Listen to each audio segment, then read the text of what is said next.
Hello and welcome to episode 418 of the Crate and Crowbar, a gaming podcast being recorded on the 18th of May, 2023. Here to tell me why we did another one of these is Chris Thurston. I don't know. And Jamie Britton. Hello. Justify yourselves. Why are you here? I'm here to hear a series of incredible sounds. I feel like I can't explain this, but I feel more alert to noise right now than I've ever been in my life. Every little creak of my own chair, every gurgling noise within my own body. We've encountered them all in the course of setting up for this podcast, and now I'm hyper alert to all of them. And that's the energy I promise to bring for the next anywhere between 10 and all minutes. Have you heard of those incredibly soundproofed rooms, which are meant to be the quietest rooms ever designed by man? And apparently people who inhabit them can hear their own blood. It's so quiet. Incredible. Yeah, I've not been to one of them, but I have been to the inexplicably outer space themed room at the Bath's Thermae Spa. As far as I understand it, the Romans in their leisure activities did not have an outer space themed room at the Baths, for which Bath is named. I don't know why I say those two words differently, but I do. Scouser, that's why. Yeah, well, but as in, I think, you know what, I think that's it. I think I live in Bath, because that's how I would say that word. But if you go to the spa, that's the Baths, because that's Yes. the economic band to which that's accessible. You know I once what I mean? had a teacher at school who was so posh, he pronounced it Glastonbury. In what context? Oh, he was just like saying the word. Oh, right. I can't imagine you'd encounter him there for any of the reasons one might go there. You know, the festival or the tour, right? But yeah, no, they have an outer space themed room where you lie on a very hot tile bed and in a sauna and just watch a video, a CGI rendering of what space might be like, which is effectively very similar to the Mass Effect galaxy map, and it is remarkably calming, I find. Is this in the historic baths or in the new spa? Like I'm saying, it's an authentic Roman Mass Effect galaxy map. No, this is in the Okay. this is in the spa. You know, there's like the baths themselves are like a museum, right? Of that thing, but they're pumping the same water, aren't they? Are they directly? Yes. Or at least promised as such. I think they filter out the sulfur and the hell gas or whatever else is down there. I was just going to say that water in the Roman baths looks like really gross. You can drink it. They'll let you drink it, and they'll give you a little. I got as close as to putting my nose in the little beaker they gave me, and I was like, I'm not that intrigued. Actually, I've drunk it twice. Wow. I have, because it's actually I find of all of as historical sites go, I've always found that one, which took me a while to visit because you never visit the tourist locations in the places you live. Pretty entertaining as great. encounters of history go. Bill Bryson does a little audio tour. How did the water affect your humours, Chris? Well, I don't know, but I've had several Rennies since. Okay. So, the humours neutralising mint chalk tablet, as I understand it. I have to say, despite having asked to justify yourselves, I can see no reason why this podcast has continued for as long as we have without talking about video games, which is ostensibly its purpose. I would indicate that Jamie has not yet justified himself. There's the opportunity for you, Jamie. Well, I had a great time while you guys were talking about Bath, trying to silence the tap behind me with a Rube Goldberg set of sponges and J-cloths and various implements in order to stop the dripping noise from happening. Because the said tap has been dripping for literally months now. And although it's been very much at the top of my agenda to get a proper boy round to come and fix it, I haven't even been a proper boy enough to make that happen. Because the guy I know who knows about this stuff said I had to get a special thing off Amazon that cost £2, and I haven't done that. So yeah, wow. that just meant while you were talking about Bath, I was just able to wrestle with my own masculinity for a while and just generally feel bad about myself as it's finally bled over into the portion of my life I care most about, which is high quality audio recording. Does the jerry-rigged improvisational mechanism you have constructed remind you of any experience you might have had in a video game recently. He said, desperate to land one of these segues. Don't rise to it, Jamie. He's trying to bait you into. Keep telling me about sponges. What noise do you think they'll make when they fall over? Do you think it'll be fun? Sure, we'll find out. Yeah, actually, it does remind me of something because the way I finally got it to work is I've got one of the sponges going backwards in time whilst moving upwards, and that seems to have worked for now. So yeah, it's all good. Would you like to hear about Zelda Tears of the Kingdom? Yeah.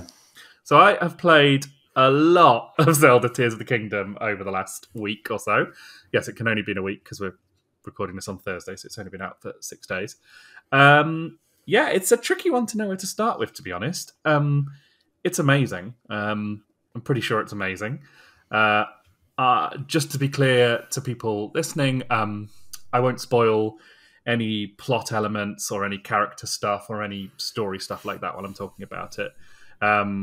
Insofar as there is story and plot and stuff. I mean, there is, but it's such a dispersed game that, I haven't actually encountered that much of it in all the time I've been playing. But I will talk about some of the mechanical stuff, which I think is... if you want to go in completely cold, I would understand, because there is a lot of joy in sort of puzzling things out in this game. But if you're all good with me kind of spoiling a little bit of that stuff or just talking a little bit about that stuff, then I will. So the thing that everyone's saying about the game, and is absolutely true, is that it is a immersive sim. Like, it absolutely is an immersive sim. Early on, they give you 3 powers. One is called Mega Hand, and it allows you to stick things together, to pick things up, manipulate them, and stick them together. One is called, I want to say Rewind, but it might be called Repeat. That's the one I'm using on my sponges right now. That will basically get an object to travel backwards in time from whatever it's just done.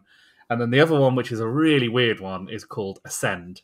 And this is one when you're sort of lurking around in a cave or anything with a sort of overhead ledge, you can fire up Ascend, and you will sort of fire up and sort of swim through the rock above you and emerge your head only out of the ground, sort of peeping out, and then you can decide whether you want to pop yourself out.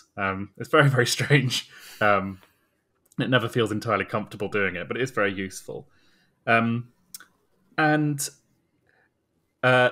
Yeah, it's a spectacular game. The opening hours, where you're sort of set, if you remember in Breath of the Wild, there was this kind of plateau that you started off on. And after the sort of opening little cutscenes and story stuff, you're sort of set off into this little tutorial area, which is quite robustly challenging. Like, it doesn't hold your hand, it doesn't tell you how you got to do stuff. It's a pretty well thought through tutorial area. And I had the thing where I sort of stuck the cart in my Switch, started playing, and looked up, and 6 hours had passed, and I was just sort of pootling around on this sort of opening location. Can't remember a game being that instantly mesmerizing. I was just completely involved in it, and completely lost in its various systems and mechanics and sort of joys of sort of cobbling little gadgets together by sticking them together and sort of playing around with them and collecting things. It gives you a really wonderful version of the game in miniature before setting you out into the open world. The open world is, it's Hyrule, but there's also this upper level, this sky level, which is sort of as big, but has all these sort of floating islands with stuff on them. And then down below there is also this sort of sub-layer, which is absolutely enormous and is a kind of Elden Ringy style underworld full of all kind of creepy beasties and stuff like that. And yeah, the game is in essence, more of the same in terms of that kind of wonderful,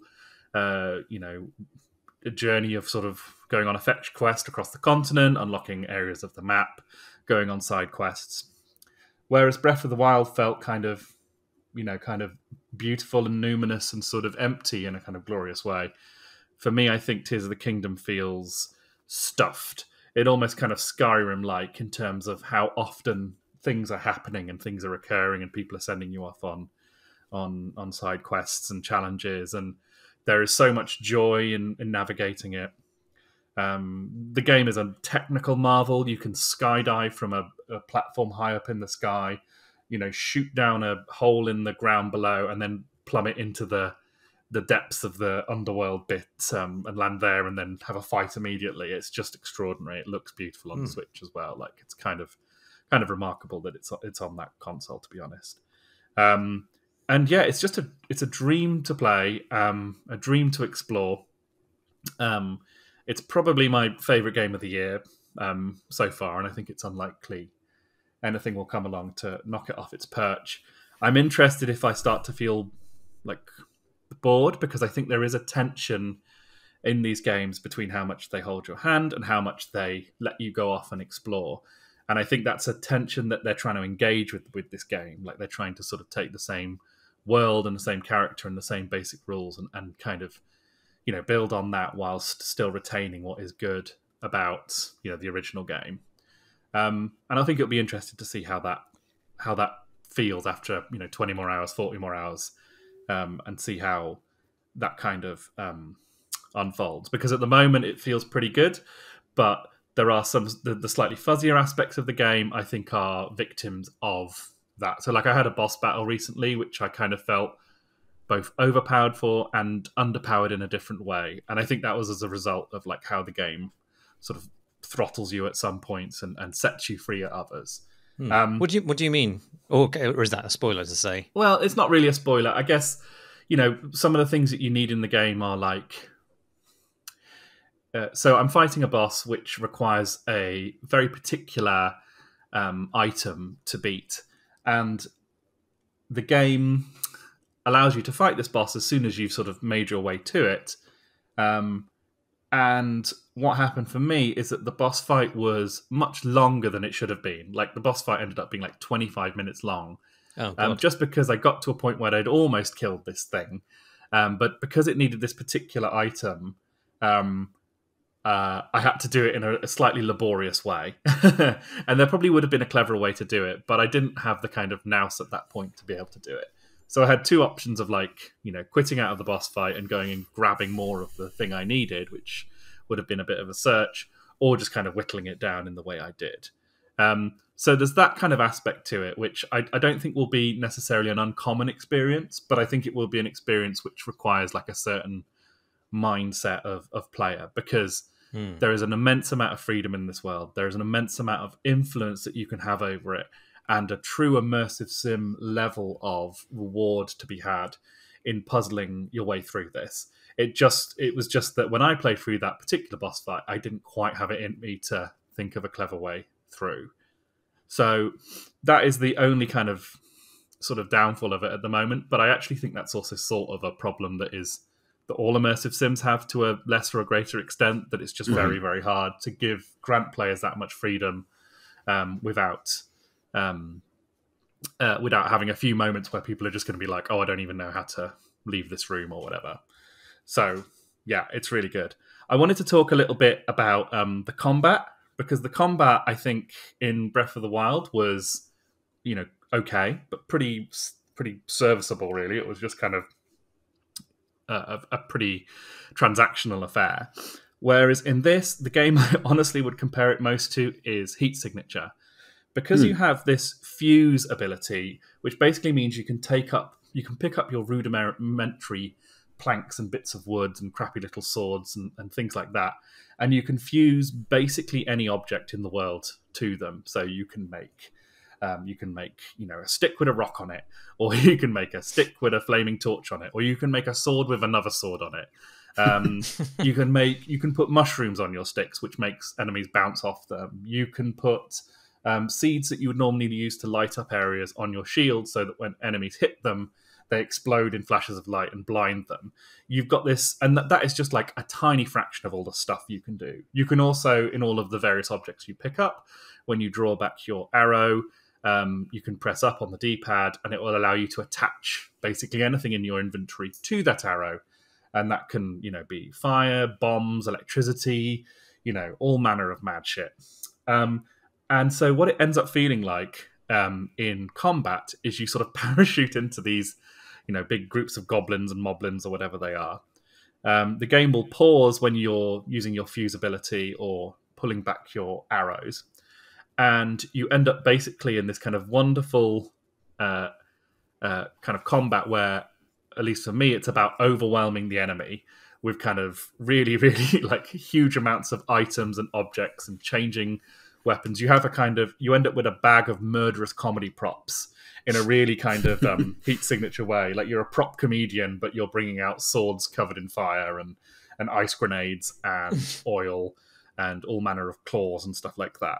And that just means it's immensely fun. It means stuff like when enemies drop their shitty weapons, you're actually pleased because you can't defuse your items from the weapons. So a stick is actually a really exciting opportunity for you to fuse it to a beehive, which I did earlier. And every time you hit an enemy, bees fly everywhere and sting both you and the enemies. And it's completely crazy and insane. And the fact that time pauses when you're sort of selecting those items is really key. It means you can do things like, so this goblin camp had a big dragon monster flying above it, which was stupidly carrying a huge explosive barrel. I was able to shoot the explosive barrel out of the sky and then lay a bunch of pine cones on the floor, which in this game, when they touch fire, they explode hugely. So that meant by the time the explosive barrel hit the ground, I put pine cones everywhere. They all exploded. Everyone was on fire.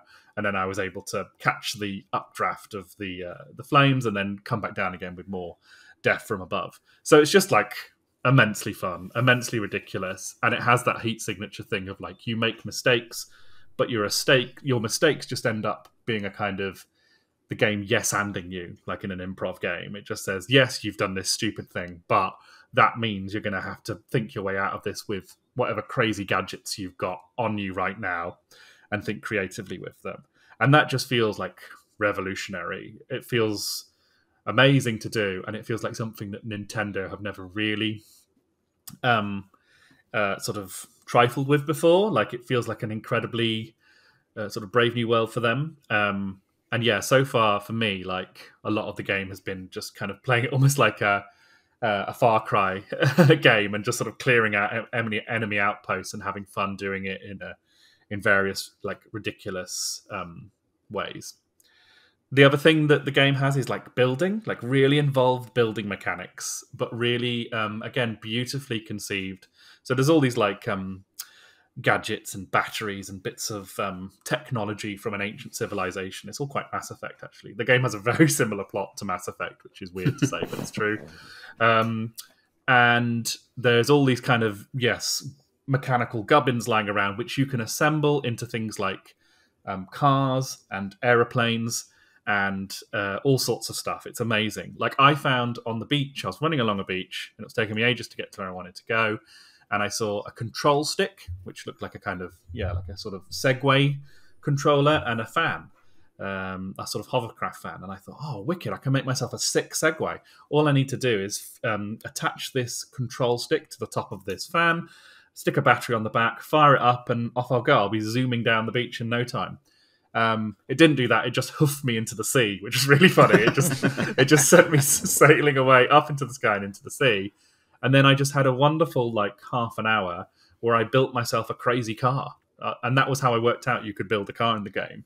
And the moment when I, like, worked out, okay, so this goes on, the wheels turn this way, I need to connect this battery here, it's all really, like, cleverly intuitive. And, like, zooming down the beach in a car that I'd built myself, like a stupid jankmobile, that was just a real moment of joy, like I haven't experienced in a long time in a video game.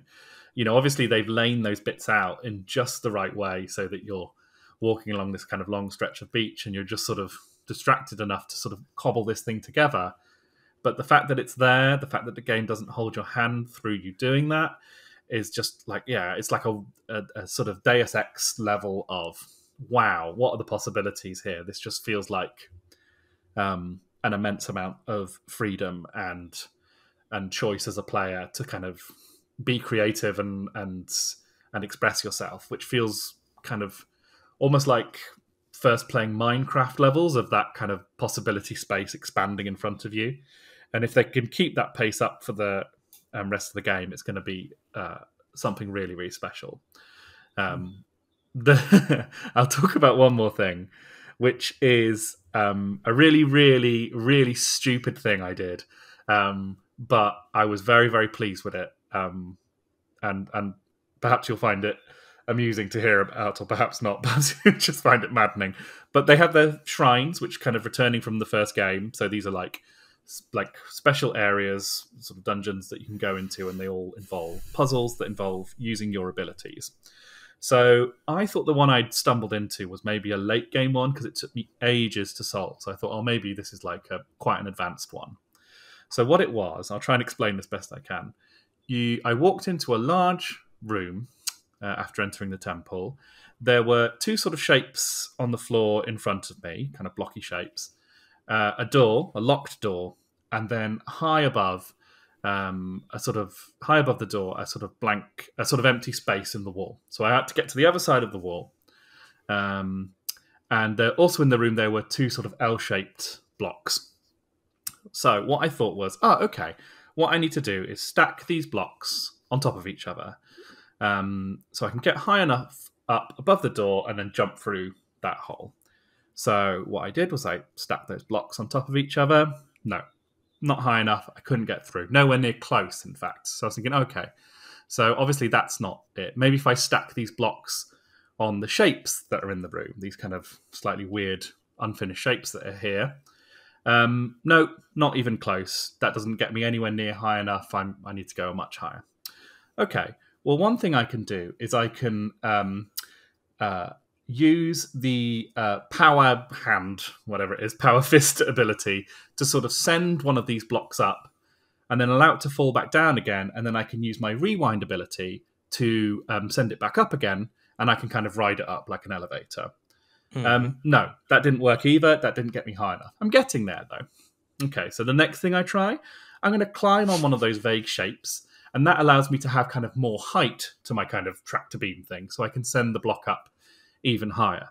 Nope, that doesn't work either. That's still not high enough. Okay, I'll fuse both blocks together, send them up, and hopefully be able to climb on both of them. Nope, that didn't work either. I'm still not high enough. Okay, I'm going to take one of these blocks, put it on one of those vague shapes. That gives me a fair bit of height. Then I can pick up the block that's still on the floor, raise it up as high as it possibly goes, and then do the replay trick on that as well. No, that still doesn't work. I'm close. I'm pretty close to the gap at the top, but I'm still not there. So the thing I eventually work out how to do is I can stand on the vague shape on the floor. I can lift one block up very, very high by standing on the free block I still have to lift it up as high as I possibly can. And then what I want to do is put the block that I'm standing on top of that block in order to give myself the extra height I need to get up that high, okay? So I have to stand on it first to get up that high and then put it on the other block. Now, if you just fuse this block to that block, you can't use the rewind ability because it would contradict with it, right? So what I worked out I had to do was send that block up, then use the rewind ability on that to make it go back up to the top, and then also set another rewind ability going on the other block, the one I'd just been standing on, to sort of plop it on top of the other block without actually fusing it, okay? So that I could then have time, just enough time, to jump on top of it and go up on that one and then use the extra height of the block that I'd placed on top but not actually fused to jump through the hole. And I did it, right? That worked. So I got up to the top, I jumped through. Phew! That took me an hour, right? That took me an entire hour. And it doesn't include, I must be maddening to listen to, what it doesn't include is the fact that all of those steps required really fiddly, I have to move this block a little bit here and stand on this other block and stuff like that. There's a whole bunch of bullshit in there. I was sweating. And I felt so good. I landed on the other side of the wall. Walked around the corner. There was a robot fight. Often they give you a little fight after that stuff. And then into the next room of the puzzle, which I looked at. And it was very similar. Two indistinct shapes on the floor. But I looked up at the wall in front, and there were also more blocks in there. There was no hole up by the ceiling. And I realised that the puzzle wasn't at all about trying to get through the hole.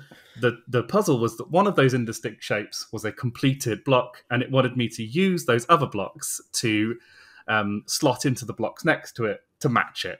So the game just wanted me to play Tetris. And instead I spent an hour playing Kerbal Space Program and like pushing the game to absolute breaking point in terms of getting over there. And it really, really made me laugh because I'd literally spent an hour sweating into this puzzle. It made me furious, but also the fact that the game like supported me in doing that was just completely ridiculous and wonderful. I don't think there was any intent behind the fact that you could do that. It was probably just a thing where they thought, well, you can use a sort of, a fire item to fly over there with your hang glider thing. But the fact that I was able to do that, and the game supported it, I wasn't cross at all. I was just impressed. That's awesome. Yeah, it's ridiculous. But and I also think that Tom Francis' description of the main activities you get up to in Tears of the Kingdom, which is goblin puzzlecrimes, I think describes the game perfectly. They should put that genre on the box. I realise I've been talking about Tears of the Kingdom for 27 minutes non-stop, so I'll stop now. But yes, do not worry, Jamie. I talked complete nonsense for 5 to 6 of those minutes. You're all good. I mean, it's really striking to me. It feels so. I haven't played it yet. I'm kind of saving it for a time when I'm less. I've got a lot of busyness coming up, so I've been kind of waiting for a time where I can kind of invest in it. But it really sounds like they have built the game around the mad shit people figured out they could do in Breath of the Wild, right? The sort of time stop, momentum transfer, speed run nonsense that people figured out that I never really did myself. And it seems very clever to just build the game around that, right?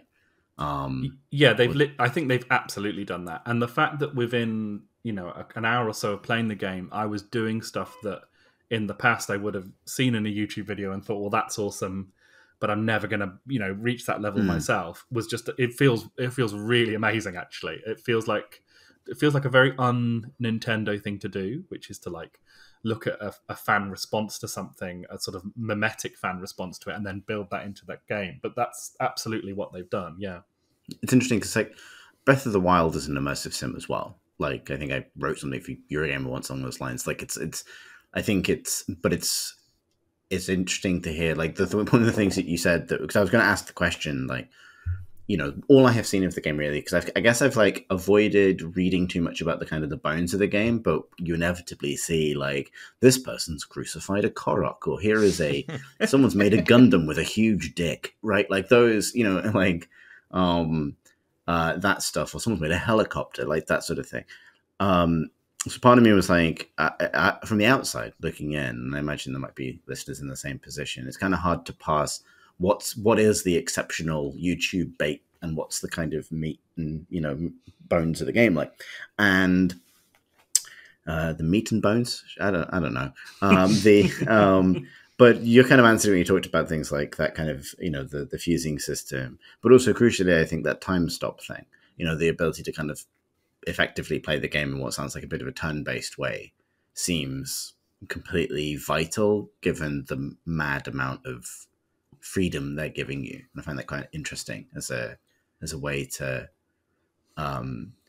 maybe take, because I think my experience with Breath of the Wild, for example, was tending to look for the intended solution to a problem because it was the one that I figured was going to be the least fiddly to pull off. Yes, and I think what they've done in Tears of the Kingdom is really engage with that problem actually, and thought about how to make it genuinely not obvious what the solution is intended to be, but to genuinely let you puzzle it out. There was an earlier sort of mission story critical sort of room which had wet walls so you couldn't climb it. A big sort of thing in the middle that you needed to get up and over to, essentially. And the way I did it was with my, favoured trick of starting a fire, firing an acorn into the fire, and using the gust to kind of carry me over, which is just one of the most fun ways to do it. But you could just have easily set up a hot air balloon to take you up there, or build an enormous bridge, or strap yourself to a rocket. There's so many different ways to kind of take every single puzzle. It's kind of staggering, really, rather than kind of one or two. It genuinely feels kind of galaxy brain level. Yeah. And presumably the game, I'm guessing, doesn't really care how you solve something as long as you've done the thing, crossed the gap, climb the wall, whatever it is. No, you can skip immense amounts of content. I did it earlier. I just couldn't be asked to do the platforming puzzle it's quote unquote wanted me to do to get to a particular point. So I just didn't do it. I built myself a hot air balloon and floated up past it and then flew down to it. The game gives you that option like consistently and constantly. It has that Elden Ring thing almost of just not really caring how you make your sausage. It just wants you to make a sausage and it wants you to enjoy the sausage, and it really doesn't care about due process. Really, it's a kind of it's just kind of completely chaotic sausage making. Lawless sausage craft. It does feel lawless, and it does feel like a game which has taken the kind of that kind of a feeling of freedom that you had in Breath of the Wild, and that feeling of kind of not knowing what lies over the next ride, and trying to build that into dynamic, emergent gameplay systems that players will actually enjoy using rather than ignoring. Because you can ignore them. They're not game critical. The game always gives you a sort of more standard way of doing things. But the fact that I'm doing them, and I think most players will be doing them, I think is quite possibly a real triumph, depending on how well it lasts through the game.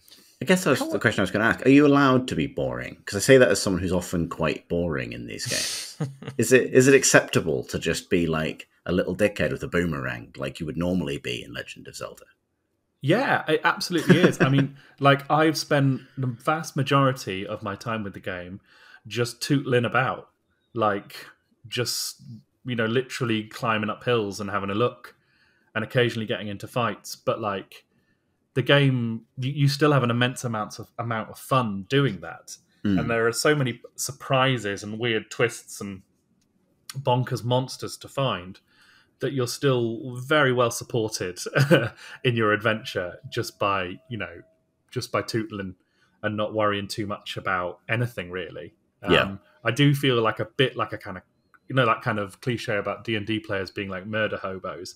I do feel like a slight, like, itinerant crackhead getting off a bus in some weird village and just sort of wandering around stealing apples and getting in fights. It's rather than like this legendary hero. You do feel like a vaguely like a just sort of an itinerant worker from the 1930s Dust Bowl America, with the kind of simmering threat of violence under there. Plus, everyone's kind of horny for you, of course. So it's yeah, I think I've seen this HBO series. But you've also invented the car, I suppose, and the plane. Yes, absolutely. So, yeah, like a kind of like a horny HBO Max series about the Wright brothers or something. I would definitely watch that. Yeah, I'm surprised it doesn't exist. So in the first game, I kind of got hoisted by my own petard by the freedom of it and the fact that enemy leveling is quite severe in the first game. I found myself getting into places where it was just incredibly difficult for me to get out again. Is that true of the second game as well, where there's just that much extra ability to skip content? I would say it's very much true. You're still very, very squishy. Like, you die a lot, like almost a kind of Spelunky level of just endless deaths. And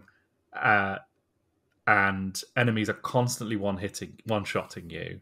And so, the game is really pointing you towards kind of engaging with the mechanics of like cooking yourself meals so that you can protect yourself, or upgrading your armor, or upgrading your weapons and stuff like that. Like, the game is basically saying you have to engage with these bits at least a little bit, but hopefully you're going to have fun doing it. It does mean that, for example, the way that you upgrade your armor in the game, which I won't spoil, but it's relatively easy to miss. I missed it for ages, and then I just looked it up. And so, like, that was one of the things I was sort of referring to when I talk about the kind of openness of the game, is that, there is very much that risk of like throwing yourself up against something and not knowing whether you're supposed to be there or not, which is sort of antithetical to the kind of whole idea of the game, I guess. I think the game, through degrees, manages to moderate and mediate against that probably. But yeah, as I say, time will tell, I think, as to how well that persists.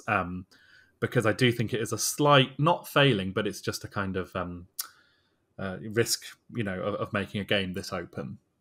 Because I am an idiot and I need to be told what to do. And the game is about saving the world, but the game is also about taking a boat down a river and shooting fish with a bow and arrow and then cooking them, which isn't saving the world, but is very nice. So it has to kind of reconcile those two sides of it. And I think the game is a massive galaxy brain attempt to reconcile those two sides of Zelda, the adventuring and the freedom, and trying to work out what that looks like. I'm going to have to dust off my Switch, aren't I? Yeah. It's funny to me that so this game has fusing, as you said. It also has Mega Hand as the word for connecting objects. Yeah, Mega Hand or maybe Ultra Hand. I can't remember which one it is. Yeah. The word link was right there, friends. It's been there for years. You could finally justify it.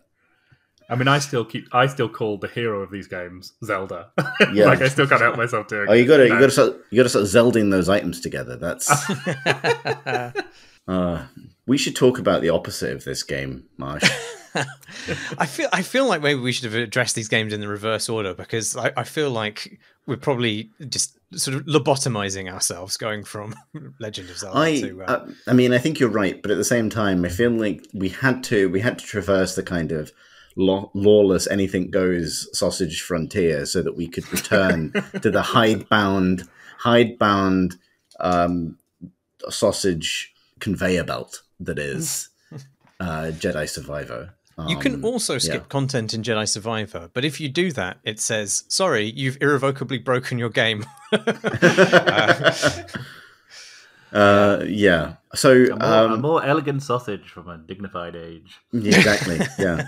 Well, we arrive in a galaxy far, far away, as it is in the grip of the Galactic Sausage Empire, whose orthodoxies and rigorous protocols spread across the outer rim, dictating a certain just taking a big brush with Uncharted written on it. And just uncharting the fuck out of a series of extremely beautiful planets that look a bit like the back end of California. And that's Jedi Survivor. So I was just seeing that all as an opening crawl. Yeah, exactly. Then the text flies away into the sky. You pan down to see me rummaging around in a bin and unlocking a new beard. It's so I mean, I appreciate we talked about your experience returning to Jedi Fallen Order recently, Marsh. How much of Survivor have you played now? About 14 hours, and I really like it. I've played 14 hours and I really like it. I feel bad saying I like it because it's obviously, in all the ways that it compares to Legend of Zelda, not as cerebral or interesting in some ways, but I think it's just it's an incredibly polished matinee adventure experience with and all the ways that the first game gestured to that, the kind of the openness and the sort of the scintillating feeling of being in a world where everything is possible and you can go in any direction whilst not actually doing that. I think it's done a much better job of justifying that structure that it attempted in the first game, and it's addressed loads of things that were my bugbears in the earlier game as well. Like, principle among those is that they've if you listen to the episode in which we were talking about Jedi Fallen Order recently, we were discussing that the problem that this game, and in fact pretty much any Star Wars game which isn't directly in the canonical series of the films has, which is that they have to often create a dramatic narrative which fits imperceptibly within the distance between those movies without either being dramatic enough to engage the audience, but without actually affecting anything. And that's just incredibly difficult challenge, and it strains plausibility in the first game that the events that take place there wouldn't have had some kind of impact on the wider world as we've already experienced it. But here they sort of take Cal Kestis, who's the Jedi Knight that you play, way away from like canonical events pretty quickly. And I think that allows you to become just more invested in his story, independent of what you know about the future of that setting, from which he is notably absent. They can't go super far in that direction because people expect a Star Wars game to have the Empire and Rebels and Jedi and Sith in some sort of tangle.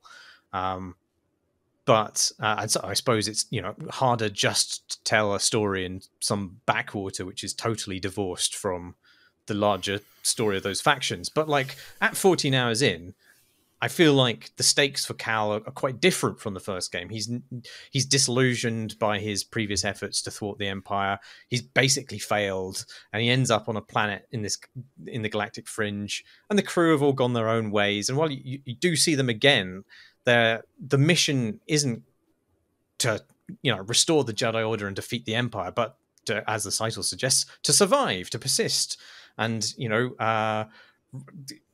maybe keep safe some of the knowledge of the Jedi for future generations whilst hiding and making a life for themselves somewhere. I'm sure like the Empire will confound it in some way and those plans will be threatened and the larger themes of Star Wars will return in a way which is perhaps slightly inevitable and slightly boring. But as a motivation, I'm just much more invested in this story because none of it hinges on that existing canon in the same way. And the possibilities, therefore, are much more open for how it resolves. It's interesting because I had a different reaction to it in some ways, just in the plot. Like, so this game has so many different things that I feel like you can kind of come at it from a few different angles. It is, as you point out, like a very high production value Star Wars story. And I will say, like, just as a top line thing, I don't know if you agree with this, Marsh, but generally, I have enjoyed the writing and performances throughout. There's enough moments of genuine, like little nods of little bits of humanity or little gestures between characters. Some of it's pretty corny or on the nose. Not all of it lands. It has a bit of a line in sort of overlong barks and NPC dialogue sometimes. But there's enough stuff in there that's executed to a pretty high standard for something like this that I've been pretty pleased with it. I'll put it this way. I'm enjoying its writing and storytelling more than the last season of The Mandalorian. So that's... a high bar. Well, I mean, or Book of Boba Fett. Is it as good as Andor? No. But, like, it's sort of like it slides on in and tells a story in that setting. I think for me, when it comes to being a Star Wars story, I think for me, it still feels quite confused about what it wants to be. Yeah. And I think I find it harder with this one. My experience of this one has been... I'm enjoying the characters, and I actually like that kind of more low-key story about, survival and about that sort of closer focus on relationships and the fact that, being a Jedi doesn't necessarily necessitate having a great destiny to upend the galactic, order.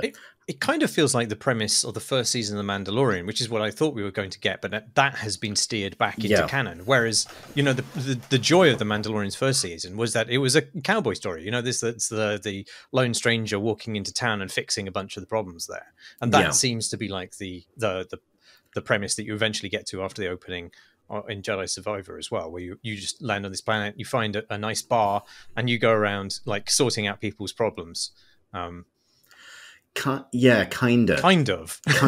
And this is the thing, and this is where I would sort of indicate it is, I think its problem for me is, as a story or as a Star Wars story, and we can approach it from that direction first, I guess, is if you're making a game about Jedi, about, lightsabers and force powers and those sorts of things, you are, I think, inevitably engaging with the biggest sort of most mysterious, powerful forces within that setting, right? And I don't think that's what it wants to be. And I think part of that is plot-based, right? And part of it is really legitimate. Like, Cal is quite a believable character in some ways and doesn't, is sort of kind of wrestling with the nature of his power and what he can and can't do with it. That's all great and actually surprisingly well executed in places. There are moments where he really feels tremendously powerful. However, I think the way the story is told and the way the game is built around it fundamentally demystifies and undermines some things that I think are pretty core to Star Wars about being and specifically core to the fantasy of being a Jedi. I didn't feel this way about the first game, but I'd far rather this game wasn't about a Jedi, basically. Because I think, and I have moments where it really, really works for me, and I have moments where it really, really doesn't. But one of my persistent experiences of the first, 10 hours of playing the game was consistently feeling like the weakest person in any given room, basically. Lightsabers do not do very much damage to most of the enemies that you encounter. Your force powers don't affect most of the enemies you encounter, except in certain circumstances. Your ability to affect the world is very heavily context-based. It is built in that kind of Metroidvania way where certain powers will do certain things, but not others. And there was a moment for me kind of early on, but it was really telling, where you encounter basically it's a mini boss, but he's basically just a regular guy, just a regular mercenary, out for blood. And he has a lightsaber, and he fights you to a standstill with it. And that, I'm trying to kind of express the kind of tonal issue I have with this element of his storytelling without sounding like an awful grognard who cares about the specificities of the Star Wars universe to, a boring degree. I hope this isn't that. My qualm with it is principally the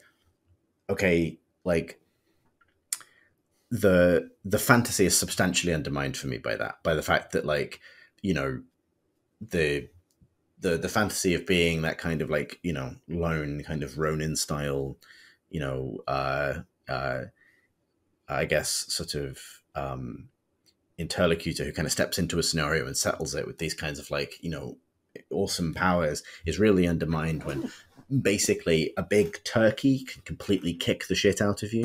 And it feels like a balancing thing for me, something about what the game wants to be is a sword fighting game versus what the setting will let it have. So much so that in order to find some space for it to tell a story, it harvests it. This is not a spoiler really. One thing it's very interested in is the High Republic, which is the book series that Disney launched recently in the last couple of years, basically to give them the broader IP room to grow. Basically, they kind of invented this interstitial moment in Star Wars history between the original movies and the Old Republic, where they could just sort of invent stuff wildly and throw it in there. And Star Wars does this every now and then, just reinvent a new era to kind of start pulling stuff from. And I think as soon as I realized that's where it was going, I started to see the sort of industrial mechanisms at work, which tie into the broader state of Star Wars at the moment, which I think is, and has been for a while, just a vigorous process of demystification. And that's what really took me out of it. I'm really glad that the character narrative is there to hold it up. But as soon as I sort of started to perceive the story as a bit of a kind of bridging exercise between, sort of original trilogy movie era Star Wars and it's this new thing that's being invented to kind of provide some more opportunities for books and shows and things, that took me out of it slightly. But really the main thing was, I think the game doesn't necessarily do an amazing job of making of kind of following up on the promise of wielding those powers in that setting. Does that make sense? I feel like I'm kind of off on a tangent here, but it does feel quite weak. It makes sense to me. I mean, as someone who hasn't played it, I was wondering about I know that you're a big fan of the Jedi Knight games, like Jedi Academy and was the other one called Outcast or something like that? Yeah. And how would it compare to those? Because those are obviously previously those were the kind of, I guess, gold standard for lightsaber-based Jedi games. I think, and this is, we're into Chris's weird little peeves here, but I love those games. And I think one of the reasons I love them is they give you a really good balance of threatening you with stuff as a particularly Jedi Academy as a nascent Jedi that's pretty threatening in large numbers or requires you to use your powers cleverly or correctly. But when you are in the right circumstances, the powers at your disposal are super impactful. The lightsaber will cleave a stormtrooper in half, etc. This one, and then, in those games when an enemy shows up who can fight you in melee, crucially, like a Sith or certain like characters armed with certain weapons, but not all. It's like a big moment. It feels really impactful.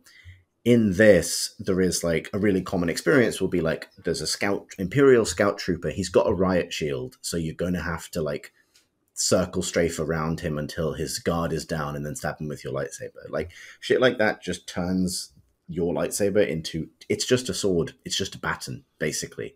And that stuff, like, I think I took me a while. I had to like relearn everything I was expecting about like that fantasy of being a Jedi in order to kind of play the game that I was being given rather than the game that the setting would lead me to expect. And when I started doing that, I started having a lot more fun with it. I will say that the moments when you're like fighting another, force user or lightsaber wielding character, it feels really good. And that's one of the reasons I prefer, just in that sense, the first game, because the first game was constantly throwing like inquisitors at you and stuff like that. Yeah.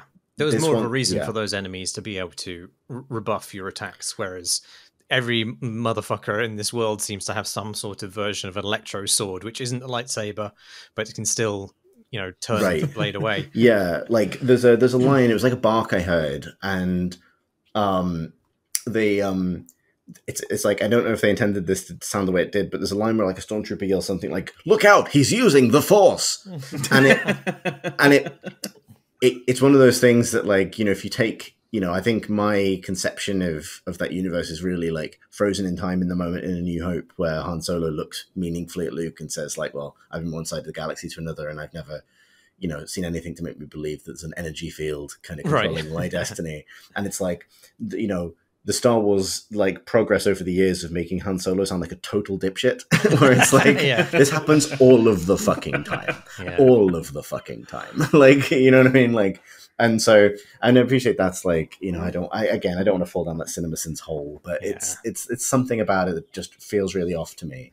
We have now more named characters who survived the purge of the Jedi than there are ones who've died, right? I think that's literally the case. I mean, I totally understand that stuff. I think maybe because I played this right on the back of the first Jedi game, I sort of had already recalibrated my expectations for what lightsabers do. So I wasn't expecting to be able to, cleave through everything, because, that wasn't the case in the first game. I do think that just generally, though, like one of the problems I had with the first game, which we discussed at length, was that there wasn't a sort of narrative connect between the environments and the stories it was trying to tell with those environments. There was often like a broken incentive loop or a really kind of trivial incentive loop for you to explore environments, which would mean that you'd invariably end up with a poncho at the end of it, and that would be it. You do a bunch of exploration, solve some environmental puzzle, get to the end of it, and there'd just be a box there with a different color grip for your lightsaber, and that would feel very underwhelming and a kind of poor use of that beautifully designed space. Whereas here, I think this is one of the main things it's addressed, in that whereas that the first game felt like its openness was in search of a greater purpose, and despite it, it had like a stimulating non-linearity to its environments, but that was just very ephemeral. And after you got over that, it felt like a lot of the levels were waiting another pass to generate that really engaging meaning or function that non-linearity would serve. And whereas here they have like loads of different, each quite shallow, but loads of them, ways of adding kind of meaning to your exploration. So you have, in the first game, your reward was a box with a poncho. That's back, but the fashion souls options are more broad here and more exciting. You can also pick up gems, which you can sell in exchange for beards, which is obviously the best innovation in gaming. Sure, it's Star Wars. You can change gems for beards. That's been canon for a while now. There are seeds which you can plant in a rooftop garden if you like. There are much greater number of stat boosts that you get as a result of exploration in enhancements to your force or life meters, which feel much more kind of meaningful than just picking up items. There are sort of hallucinatory combat challenges that you can engage in via some mystical glowing blob that give you extra skill points. There are force echoes that tell the stories of past people in these environments. which was true in the first game as well. And as in the first game, those are very, very brief and cursory. They do give you XP though, but here they tie into rumors, which are specific quests asked of you by NPCs to like investigate certain areas of the game, and they just weren't connected to anything in the first game. Like you were in an environment and you'd find a glowing blob, and you'd click on it, and Cal would say, "A settler hurt his ankle here. He was fearful," and you're like, "Oh, great to know." but now those are connected to like a quick, clear question that you have already, which is, a guy will ask you, "What happened to the prospectors who went into this mine?" And the answer is nothing good, but you do then have a reason to piece together their story, and there is some kind of intrigue generated by it. Again, it's quite shallow, but they use all of these different things to put together the narrative behind much larger events too, and all of those rewards just kind of create a holistic approach to sort of narrativizing the environment that I think is much more effective. And of course, you find people in the environment that you then bring back to your cantina. And while, again, it's not like you're doing loyalty missions for them or anything, or really engaging with them deeply as characters, it's just another sort of string to the sort of narrative bow, and it allows you to think about those environments as in a more engaged way. Like, why is this person here? Why are they stuck here? Perhaps how can I get them to come back? And connecting their sort of their general purpose as creatures. Like, there's a guy who just loves fish, and he's a fisherman. He looks like I couldn't quite tell because his model was glitching out, but I think he's sort of a fish in a jar himself with a robot body. Difficult to tell. Anyway, but the point is, you find him somewhere fishy, and just the mere fact of finding somebody fishy in the fish place and then taking them back to sort out your tank at the cantina, I mean, that just renders the entirety of that environment much more memorable than were you to get through some jumping challenges and just find a box with a poncho in it. So I think it sort of solved that to some degree, even though it's gone for breadth rather than depth, I think. I find it really interesting because I agree. I do agree with you, but I also found that when I was making my notes for this, I did find the breadth of Mad Pursuits, like both kind of like, I mean, I really can't express how I both will collect all of the fish and look for the seeds and don't want to, you know what I mean? Yeah. Like, and the utter, kind of breadth of its kind of collectibles and things. And I think this is the strange bit. I think the game that reminds me, so I think the structure of the first game and this one as well, surprised by having some real Souls influence in terms of effectively bonfires and environments that loop back on themselves, and even a kind of lightweight, you can lose some of your XP and have to go get it back from the enemy that killed you kind of elements and things. And the other thing is obviously the Metroidvania element to it, with remembering oh, there's a green gate over there. I'll come back there and find out what's in there when I have the green gate power. That sort of thing, and that mental map of what you can and can't do in the environment in a very rigid sausage law fashion. But the game that it reminds me the most of is Assassin's Creed 2. As an evolution of Assassin's Creed 1, where that would be the leap I would describe between the two games, where Assassin's Creed 2 went super broad and suddenly you're opening shops in Florence for some reason, and it has that similar thing, and it also has that similar thing of I think hanging a lot of its charm off just kind of your enjoyment of the main characters, and I think that's also true. I mean, how much do you enjoy Cal? I think he's fine. He doesn't really have a huge personality. It's hard. What do you think he likes? What do you think? Does he have any tastes, interests? Well, I quite like him. So the thing I said about I sometimes wish I wasn't a Jedi in this game, I will say I think in Cal, being a Jedi of a particular kind, in particular way, at particular time, they've created perfect video game guy, right? He can do everything you need him to do. And I was thinking about this from a design point of view. Having BD1, the droid on his shoulder, gives him someone to talk to about critical information at a given time.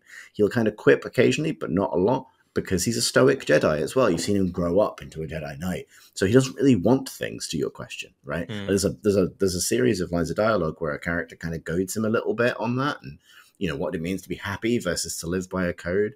And he sort of looks a bit confused, and it's sort of, you can have some fun with that. But like, what I'm saying is his identity as a Jedi allows him to be bland. It's like permission to not have like strong yens. You know what I mean? Because that's the dark path. If a Jedi ever really wants anything too hard, the lightsaber turns red and they shit themselves. Like it's it's like Master Yoda, what happened? Exactly. But also like his power to see the history of objects and all of that stuff. It's almost like perfectly laid as a kind of video game protagonist. And I think that, and I think it is like a decent performance of that. Like, yeah. But the what I would level at it is like, it's a great solution to a problem that I'm not sure is actually a problem. You know what I mean? Like, how do you have a believable protagonist in a game that is asking somebody to do everything all of the time in every direction, right? And it's like, it's pretty much this sort of person. What I will say is, given the game's love of dress up and like giving you the ability to customize the character and so on, I believe really strongly this game, I think, desperately wants a custom protagonist. I think it desperately wants Cal to be more of a cipher for the player and more of a make your own Jedi kind of fantasy. And unfortunately, its other side of its sort of huge inspiration, like the kind of Uncharted, character-driven, personality-driven adventure game thing, pulls it hard in the other direction. There's a big part of this game that wants to be Mass Effect as well, with like companion characters that join you for certain missions and so on. But unlike Mass Effect, those are bottled moments, right? Those are pre-planned and scripted and kind of happen in a certain way. And something I keep coming back to, and I think I felt exactly this way about the first game as well, is I really enjoy it, but I find myself never quite able to tell if it's exactly the sum of its parts, less than the sum of its parts, or sometimes slightly more than the sum of its parts. You know what I mean? It's only got parts. We've established that. Parts. And occasionally it's like, and they're gorgeous as well. Like, it's beautifully animated. Like, I will say, I feel like I banged on slightly too much about the stop making me feel weak thing. And I wanted to land on it because it was a prevalent feeling when I started playing the game. And it was like, I'm not terrible at combat games, but like even little things like the timing of interrupts and stuff and how easy it is for enemies to interrupt you is like really throwing me off. But when you do sort of like pull a combat encounter together with this incredibly broad range of powers you eventually have, it does feel really good. It's more that like, sometimes the game will kind of steal your thunder slightly by having you kind of perfect counter parry someone and then, get the ability to hit them while they're down. But instead of fucking decapitating them with your burn anything laser sword, you just do like a third of their health bar and push them away. Like the games that I would love it to hew closer to are like Sekiro, where it's like, yes, you've broken this person's guard meter, you've won, that sort of thing. Or actually, ironically, Assassin's Creed 2, where it's like you've broken this person's guard, you've stabbed them in the fucking neck. Like that sort of thing. It was very hard to do, just to your point about Cal as a character. Like, it's very, very hard to do characters in Star Wars, I think. Because there is basically only two characters in Star Wars. There is serene warrior monk guy, or there is hot-headed rogue. And occasionally people find some grey areas between that, and that's often the most interesting stuff. But for the most part, that has been like the main player representation through these games. All Star Wars games, you're either Han Solo or you're Luke Skywalker. Yeah. And it's very hard to kind of thread that needle where they probably want you to be both a little bit. But that is obviously, not always going to feel the most true to form. Yeah, he is both. That's the thing, right? Like, he is both. He's a serene rogue. Like, that's like, and it's so funny. Like, the other thing you can trade glittery gems for is both beards and like Dash Rendar's outfit from Shadow of the Empire.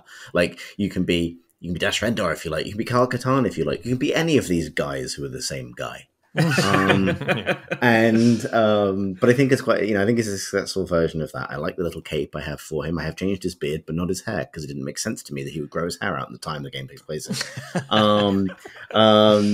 The thing I was going to kind of land on, I suppose, is I think occasionally, I think where that sort of like not quite the sum of its parts thing comes from for me is I can see the kind of heavy duty design work going on in all different aspects of it and the absolute breadth of it, and then the fidelity to which that stuff's rendered. Like the animations are amazing, like the amount of like little incidental cutscenes it throws in to kind of illustrate things or cool little moments that do sell that fantasy of being a cool Force person just really through kind of interstitial moments.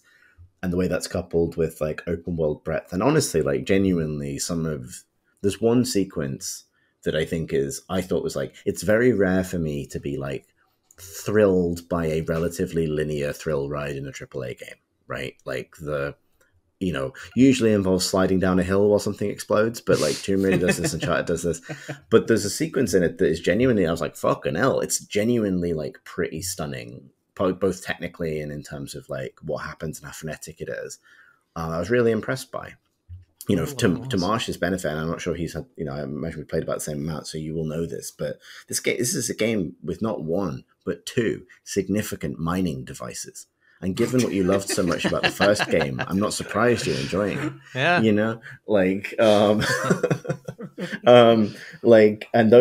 better believe you're going to fully interact with the full scope of that mining laser and or robot in several different locations. Partly because this game was made presumably at intense, at very high cost, by different teams working in different places, and everyone arrived at we need a big mining laser destination by their own disparate routes, which is the thing you can't do in this game, where you will arrive at the mining laser by the route laid out for you. But like, yeah, like that stuff is, and I think where it comes down for me in the end is, I really enjoy that color by numbers thing that it's doing. That like wall run here, jump on that, swing on that, force pull that towards you, grab that, jump, dash, do this thing. And the way that it continually layers new verbs into that Simon Says game over time. That's really fun. Like, I really like it. Like, I am the person who Zelda frightens me in some ways because I tire easily, and sometimes I simply want to go on the monkey bars but be fully instructed in exactly what monkey bar to grab and when. Whereas, like, given the freedom to build a hot air balloon, I may simply go to sleep. This game does that. And then the other side of it is this sort of open world exploration thing, and the customization, the collecting, and all of the depth of all the mad stuff in that. Like, there's like a holographic strategy game built into the game where you can scan any enemy in the game and then basically play what is effectively like a developer white box version of the game, where you just plonk down NPCs and make them fight each other. That's in this game for some reason. But all of that stuff, that kind of like creativity, player agency aspect, I don't believe they very successfully reconcile with one another. And I think it's it feels like in trying to go everywhere, it ends up a little bit paralyzed. I'm not sure really kind of learn that, but the way that I feel as a player playing it sometimes is a combination of like absolutely overwhelmed by how many people there is in the cantina to talk to, and therefore not wanting to talk to any of them and just go do the next jumping puzzle, if that makes sense. I don't know if that's been your experience, Marsh, or if you found it. I haven't spoken to a single one of the people I've brought back to the cantina. Right. I expect to go back at the end of the game and the place would just be wall to wall of people. And I won't remember who I gave. I gave myself fucking vertigo, I think, with the content, the amount of content in the game, because there's a bit where there's not a spoiler, you go back to the canteen and something has happened, something you're going to have to react to. It's not quite the kind of Mass Effect, like, we're going to put you in like a temporary holding state for a bit while you go resolve a key mission, but there's an element of that. Something has happened. It's affected the cantina in a way that really you'd expect everyone in the cantina to be reacting to while you've been gone. And I was like, and you're given that option at that moment, you can just dash off for the horizon to go solve that thing.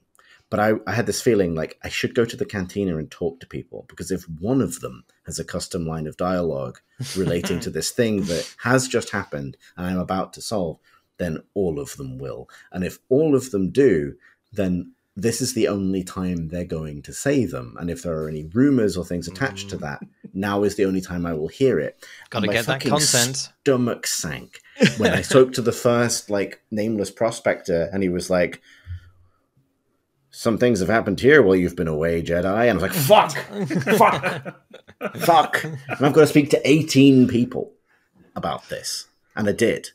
And, and it's like, and part of me is like really impressed, but it's like, to me, that's a sign of like, whereas if that was the Normandy between missions on the Mass Effect, and I had just a little greater sense of investment in that or a sense of control over it, maybe that would be a happier experience. I don't know. Yeah, it's more of a gesture towards these things, isn't it, really, than a fulsome execution of them. I was watching a Let's Play of the opening mission, and there was a genuine lull when the character you're with watches you meditate at your little bonfire spot. Oh, yeah. And when you emerge from it, he goes, "Did you have a nice sleep?" Yeah, that's very good.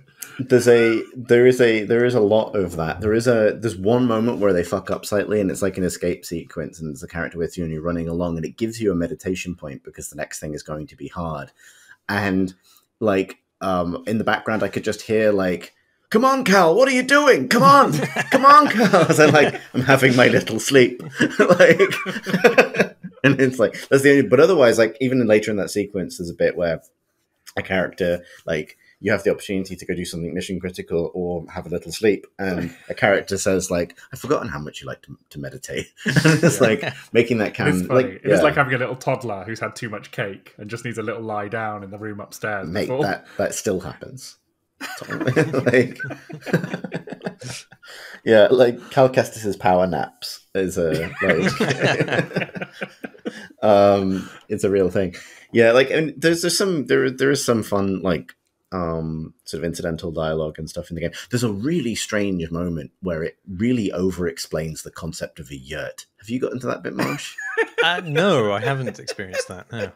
There's there's literally like, I'll paraphrase this to avoid spoiling it, where it's like, a lot of, if you're writing this game, the trick is you want Cal to say something, so you have the droid whistle, basically, and it won't subtitle the droid, but the droid will be like, "Woo," and he'll say, "Yes, that's right, BD, that's a yurt," and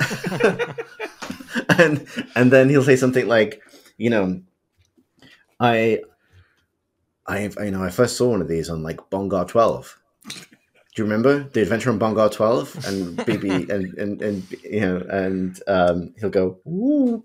And then he'll be like, and then a pop-up will appear, and you'll press select, and it'll say, "Yurts are a conical dwelling made from semi-rigid structure used as a shelter by the people of Bongar 12.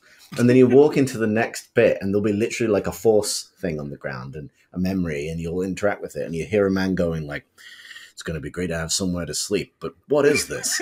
And then this friend says, "You mean you've never been to Bongar 12? And then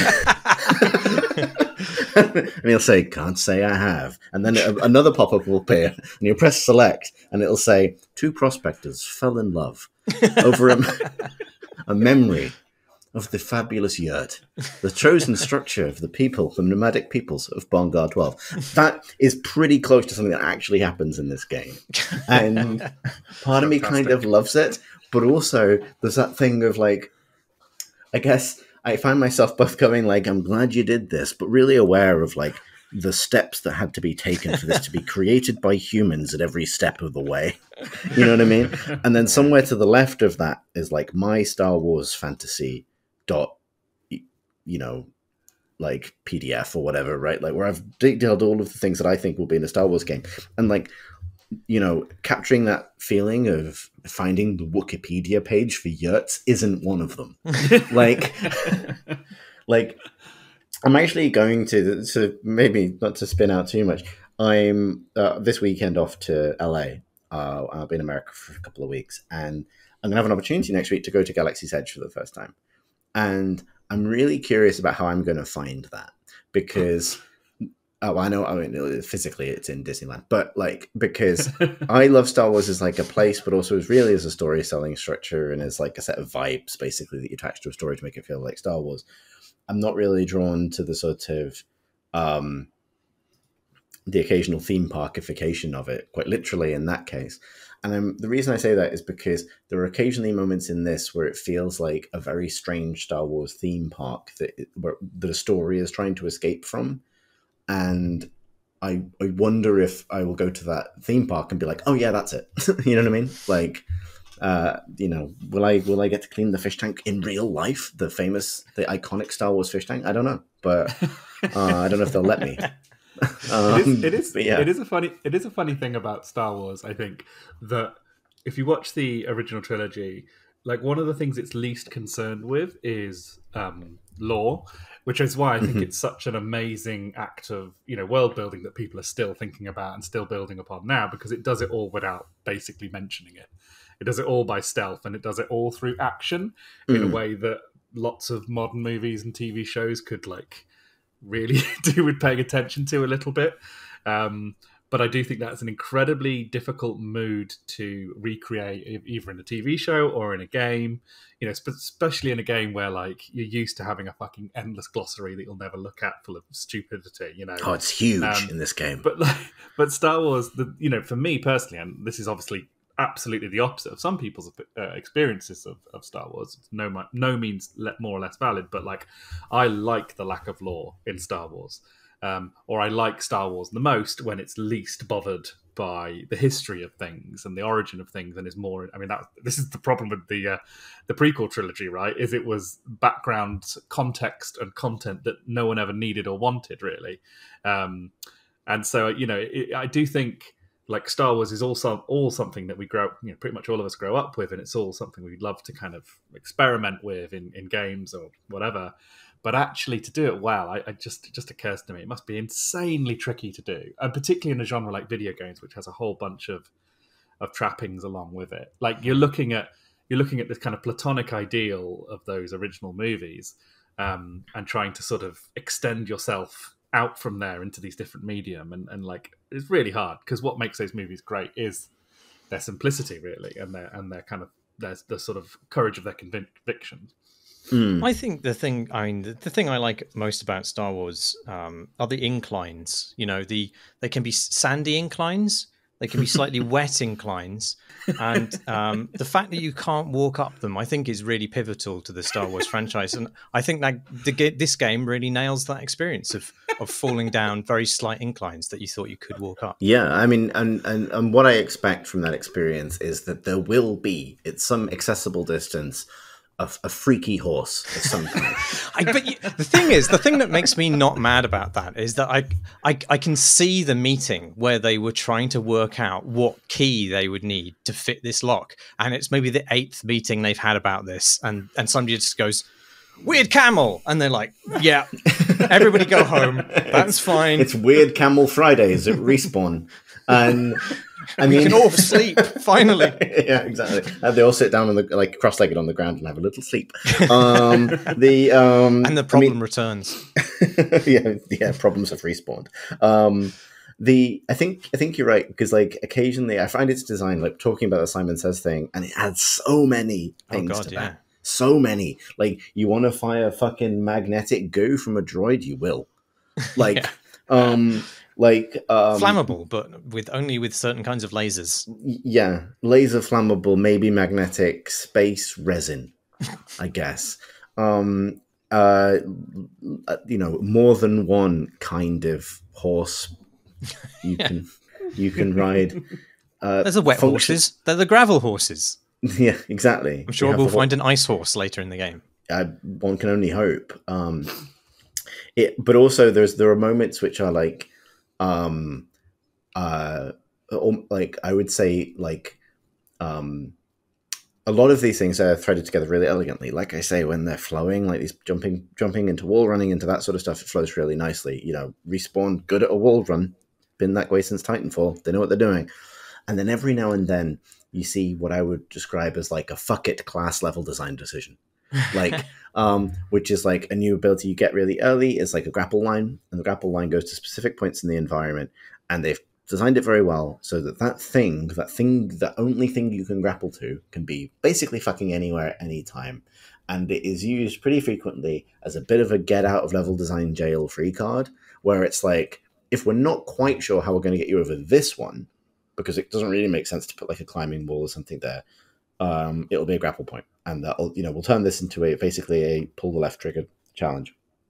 And it's kind of fun watching that stuff. But the moments where it's like, it does come together inventively. It's really good. What I will say, like in contrary to the Zelda conversation from earlier, there's definitely a point in this game where you realize that if you're trying at all to invent the solution to a problem, you are doing it wrong. Yeah. Unless in some case, but actually that what I will say though is like the actual puzzles, like, you know, threading those mechanics that you're taught together in a way to solve a problem or unlock a reward or something like that are pretty good. Yeah. You know, as like you know, vaguely sort of you know, push pull blocks and force pull things and figure out the interactions between things puzzles. While we were talking about it, something that occurred to me is I think the structure of game that would free it from the need to kind of like over explain yurts every now and then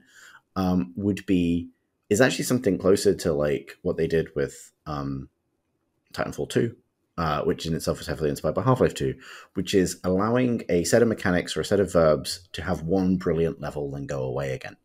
I think there's something about the structure of this game that requires it to be sort of to kind of it's all you know, you're never forgetting anything. That's for sure, and those powers can never really be taken away from you. So it's all kind of accreting over time. You're accreting all of these new verbs, and then you're constantly going back into the open world to kind of find that one thing you couldn't do earlier, but you can do now.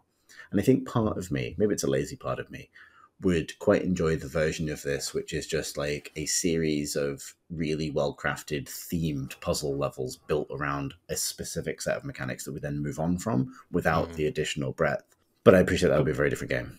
I wonder if that was closer to what Amy Hennig was sort of originally making with you know, because the original Fallen Order game was sort of spun up quickly, wasn't it, to replace the cancelled game that she was making. And I wonder if that one was more of a kind of, you know, and they kind of made a sort of Souls-like, I guess, was their response to that insanely quickly, I should add. It's very impressive. And I wonder if, yeah, the Hennig game, and I think she is now making a version of that elsewhere, I think, was more that kind of Titanfall 2 sort of, shorter, more compact, denser experience, because it's also the sort of thing that I can imagine people getting very cold feet about somewhere along the way when it's not demonstrably coming together. Yeah, that would make a lot of sense. I hope they fix it in all the ways that it's horribly broken, or at least I hope they fix the EA Launcher app by removing it entirely and perhaps sending all the people who made it into the sun. Are you playing it on PC, Marsh? Yeah. How are you finding it? I heard there were problems. I'm playing on PS5 and I've had none. So I played it with an underpowered rig initially, and it was I managed to get 7 hours into the game before it became basically unplayable because it was just struggling to stream in information all the time. So with the incredible generous help of our Discord channel, I bought myself a new graphics card. Nothing especially fancy, but it should last me a while. And it means that now the game defaults from low graphics settings to epic across the board. And let me tell you, it still looked kind of shit. I think it was broken. Like a patch or so, a patch a day or so ago improved it. But prior to that, it looked like some of the shadows just weren't being drawn at all. And so everything looked flat and weirdly blotchy.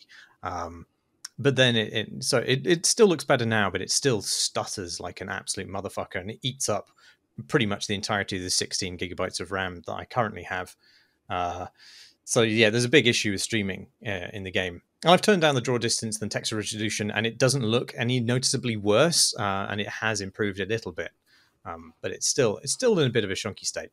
I'm sure they will fix that. I know there's a big improvement patch coming in, but the main problem I have with it is it takes multiple attempts to get it to even run, because the EA Launcher app keeps on crashing.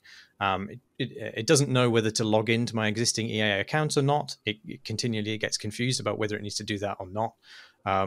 It sometimes starts running, then just stops running, and there's no error message. I've had it crash on quit a lot. It crashed once on quit where it made my computer hang for 5 minutes and then relaunched the game by itself, which is new to me. It's just so completely awful and embarrassing that this interstitial fuck-uppery exists. Like, I don't... People really buying things through EA's launcher now? It just seems like a really self-defeating from a brand perspective for EA to have something which just fucks up their games in between the customer and the game. Yeah, the sort of like we've inserted like a goodwill torpedo into this that it didn't need. You know, EA's games are best when you can forget that EA as a company exists. It's great when it's like enter your EA username and password. You're vastly overestimating how much I care about you as an entity. Like, I don't know my password.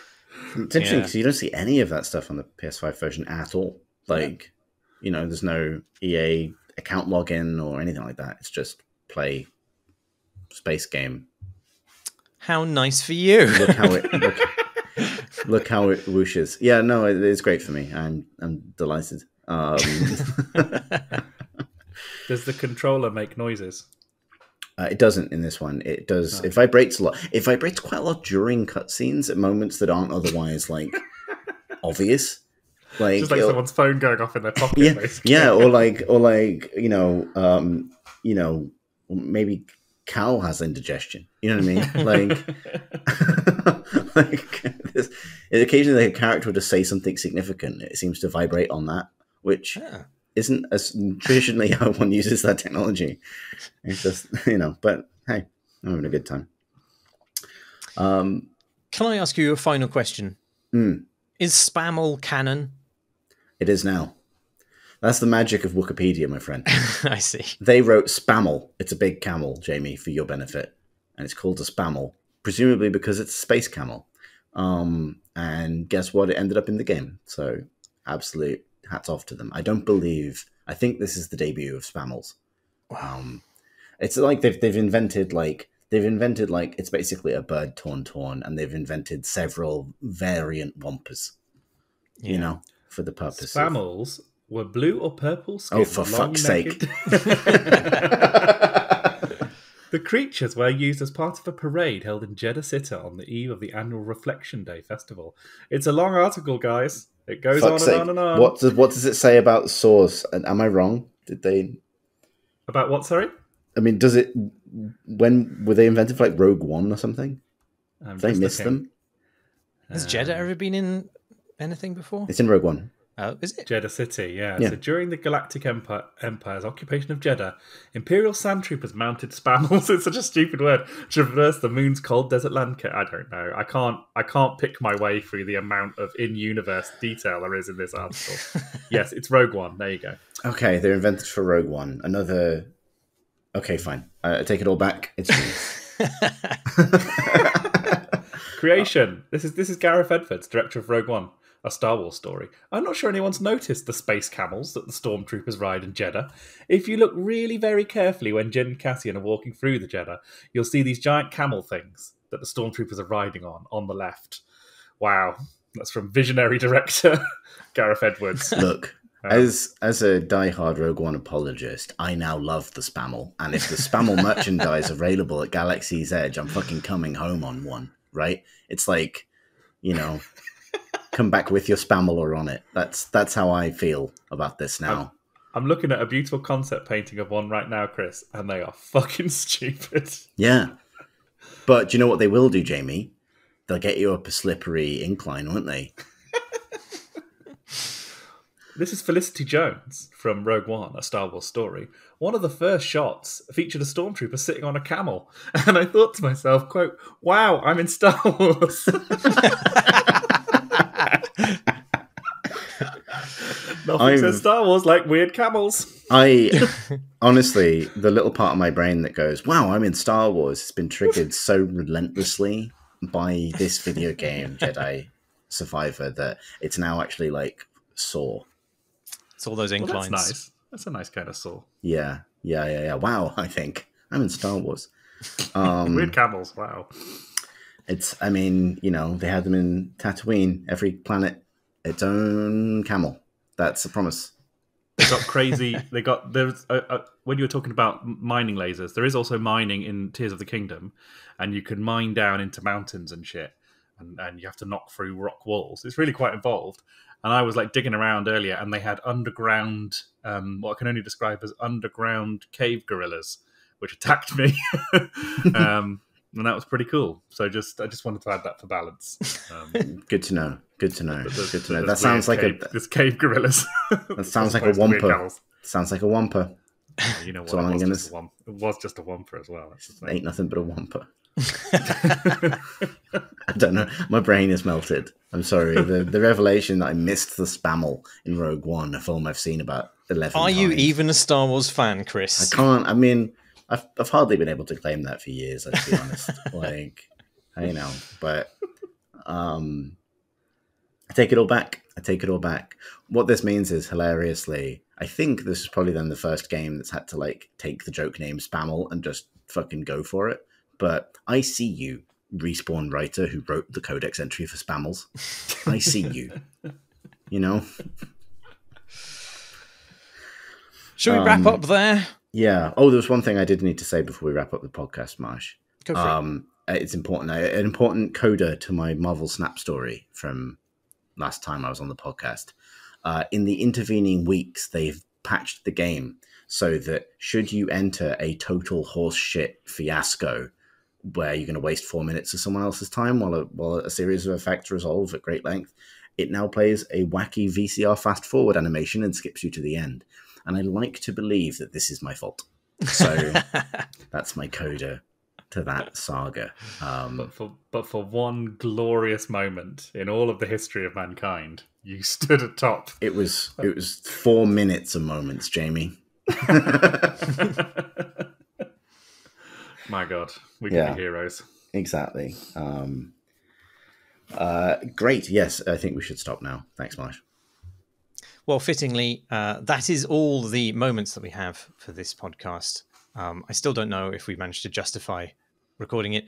If you'd like to send us a question, you can do so at questions@crateandcrowbar.com. You can tweet us at Crate and Crowbar. All these recordings are uploaded as videos to YouTube. You can find other stuff by us there. That is at youtube.com/Crate and Crowbar. And thanks, as always, to our backers on Patreon. You can back us too at patreon.com/Crate and Crowbar, or you can join our Discord community. The link for which is on our website, crateandcrowbar.com. That's it. I've been Marsh Davis. I've been Jamie Britton. And I've been Chris Thurston, Spammel enthusiast. Wow, I'm in Star Wars.